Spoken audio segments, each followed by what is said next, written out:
News bulletin में बात करेंगे खास खबरों की शुरुआत हेडलाइन से। This news bulletin is brought to you by homeopathy clinic Zirakpur Punjab. महंगाई भत्ते पर 2-3 महीनों में लेंगे फैसला, 5 डे वीक पर भी करेंगे विचार, सीएम ने दिया आश्वासन। मेयर डिप्टी मेयर के चुनाव ने बढ़ाया हिमाचल का सियासी पारा, 4 नगर निगमों में होनी है ताजपोशी। भव्य शोभा यात्रा के साथ अंतर्राष्ट्रीय श्री रेणुकाजी मेला शुरू, विधानसभा अध्यक्ष ने दिया देव पालकियों को कंधा। बिजली बोर्ड में 31 मार्च तक निपटेंगे रिटायर्ड कर्मचारियों के मामले, फैमिली पेंशनरों को 10 की जगह अब 50,000 एरियर। डॉक्टरों के लिए खुशखबरी, स्वास्थ्य मंत्री से अप्रूव हुई 140 चिकित्सकों को रेगुलर करने की फाइल। प्रमोशन में दोहरे रूल अपनाने पर टीजीटी नाराज, मुख्यमंत्री से नियमों में मांगा बदलाव। मुंबई से अंब अंदौरा के लिए चले सीधी ट्रेन, हिमाचली मुंबई कर एसोसिएशन ने केंद्र और प्रदेश सरकार से की मांग। और अब खबरें विस्तार से। हिमाचल के सरकारी कर्मचारियों को डीए की किस्त कब मिलेगी, इस पर सीएम ने बुधवार को बड़ी बात कही है। आइए जानते हैं। मुख्यमंत्री सुखविंदर सिंह सुक्खू ने बुधवार को कहा कि हिमाचल सचिवालय मिनी हिमाचल है, जहां सभी जिलों की झलक देखने को मिलती है। राज्य सरकार की नीतियों व कार्यक्रमों को धरातल पर उतारने में सचिवालय के अधिकारियों और कर्मचारियों की अहम भूमिका है। प्रदेश में कार्यरत सभी कर्मचारी हमारे परिवार के सदस्य हैं और उन्हें हिमाचल की जनता की आशाओं के अनुरूप कार्य करना होगा। उन्होंने कहा कि राज्य सरकार कर्मचारियों की सभी मांगों पर गंभीरता से विचार करेगी तथा आने वाले 2-3 माह में महंगाई भत्ते की किस्त पर भी फैसला लिया जाएगा। 5 डे वीक पर सीएम ने कहा कि इस पर विचार करेंगे। सरकार सभी के बारे में सोच रही है, सभी का सहयोग लेकर प्रदेश सरकार आगे बढ़ेगी। सर, कर्मचारियों ने 5 डे वीक की मांग की है। सर देखिए, 5 डेज वीक का भी मैंने आपको अपने भाषण में बता दिया। विचार करेंगे सारी चीजों को। कर्मचारी परिवार के सदस्य है, इसी सचिवालय से वो योजनाएं निकालते, इसी सचिवालय से समाज के कल्याण की योजनाएं निकलती हैं। सबका सहयोग लेकर और आपके लोगों के बारे में भी हमारी सरकार सोच रही है। सब प्रकार से हम इस पर आगे बढ़े। This bulletin is brought you by Dabur Amla hair oil. नगर निगम में मेयर डिप्टी मेयर का चुनाव दोनों राजनीतिक दलों के लिए शक्ति परीक्षण का बड़ा अवसर लेकर आया है। इसे आगामी लोकसभा चुनाव के मद्देनजर काफी अहम माना जा रहा है। 2.5 साल का कार्यकाल खत्म हो चुका है और अब नगर निगम में तलाश फिर से नए चेहरों की है। तमाम राजनीतिक सरगर्मियां मेयर और डिप्टी मेयर के चुनाव से जुड़ गई हैं। प्रदेश के 4 नगर निगम में इस बार मुकाबला बेहद रोचक होने वाला है। कांग्रेस और भाजपा दोनों बराबरी पर हैं। ऐसे में नगर निगम में नई ताजपोशी यह तय करेगी कि सत्ता में काबिज रहने के बावजूद कांग्रेस का कद प्रदेश में बड़ा है या भाजपा अभी भी मजबूती के साथ खड़ी है। प्रदेश कांग्रेस अध्यक्ष प्रतिभा सिंह ने उद्योग मंत्री हर्षवर्धन चौहान और लोक निर्माण मंत्री विक्रमादित्य सिंह को सोलन, पर्यटन विकास निगम के अध्यक्ष रघुवीर सिंह बाली को धर्मशाला, मुख्य संसदीय सचिव किशोरी लाल को पालमपुर और विधायक चंद्रशेखर सहित प्रदेश कांग्रेस कमेटी के उपाध्यक्ष पुष्पराज शर्मा को नगर निगम मंडी के लिए पर्यवेक्षक बनाया है। आज सिरमौर का आसमान देव ध्वनियों से गुंजयमान हो उठा। मौका था अंतर्राष्ट्रीय श्री रेणुकाजी मेले का, जो कि भव्य शोभा यात्रा के साथ शुरू हो गया।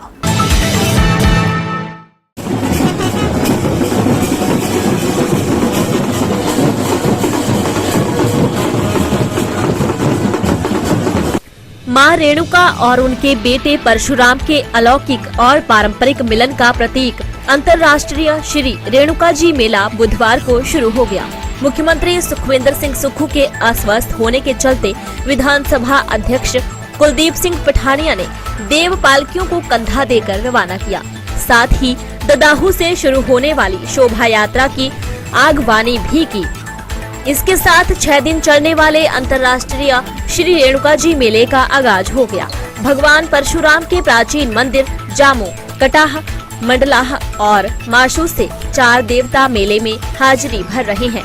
इस मर्तबा देव पालकियों को ददाहू स्थित खेल मैदान की बजाय गिरी नदी किनारे बनाए अस्थायी पंडाल में लाया गया है। यहाँ से पारंपरिक वाद्य यंत्रों की मधुर ध्वनि और ढोल नगाड़ों की थाप के बीच रेणुका जी तक भव्य शोभा यात्रा निकाली गई।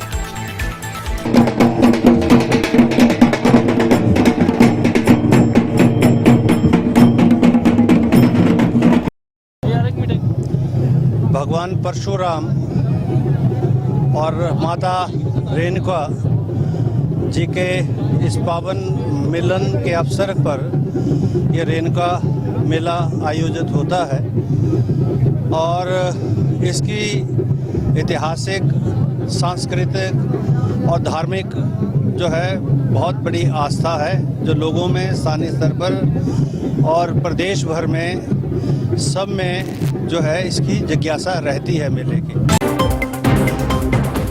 बिजली बोर्ड के रिटायर्ड कर्मचारियों के लिए राहत भरी खबर है। पेश है यह रिपोर्ट।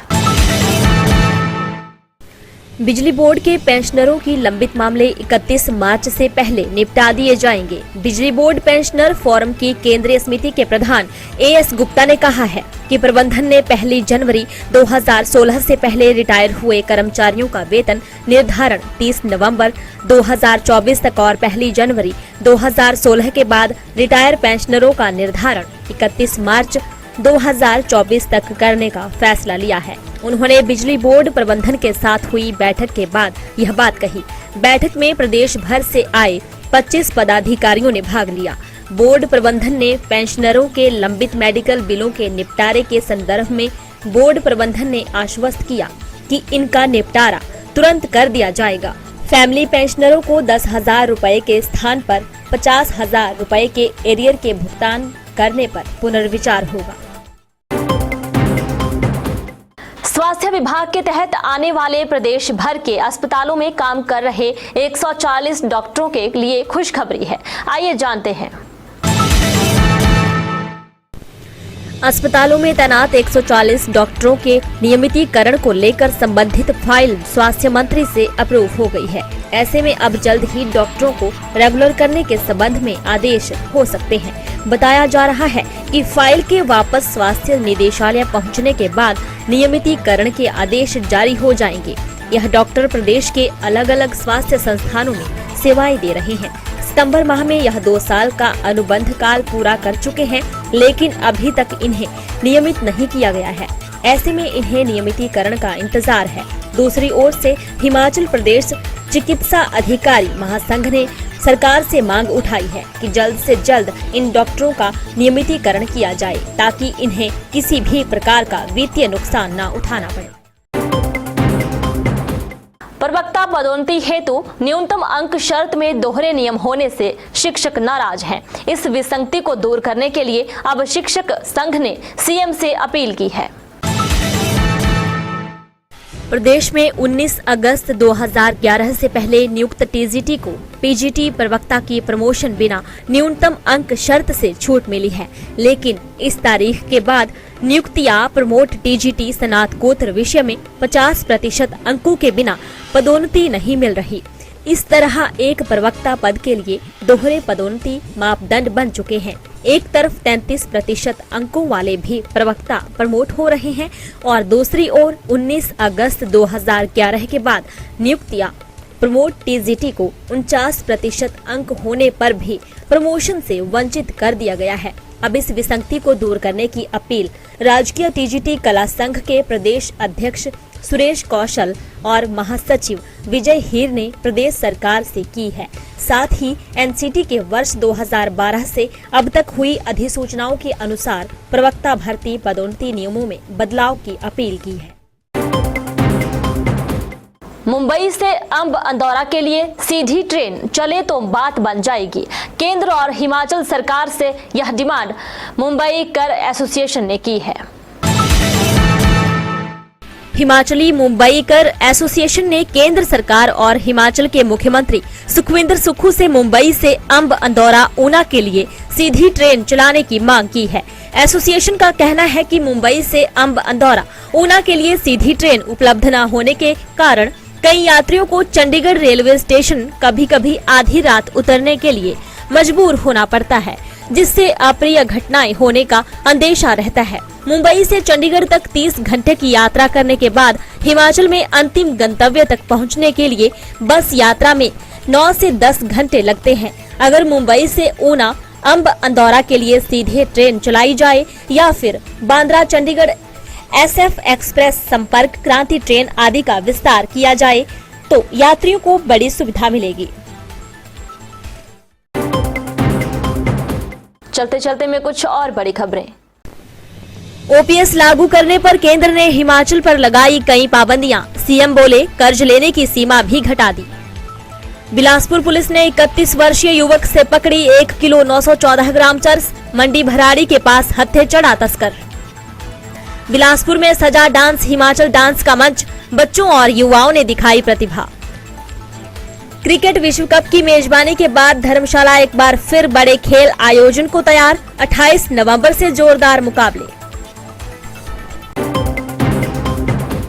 न्यूज बुलेटिन में इतना ही। बने रहें दिव्य हिमाचल टीवी के साथ।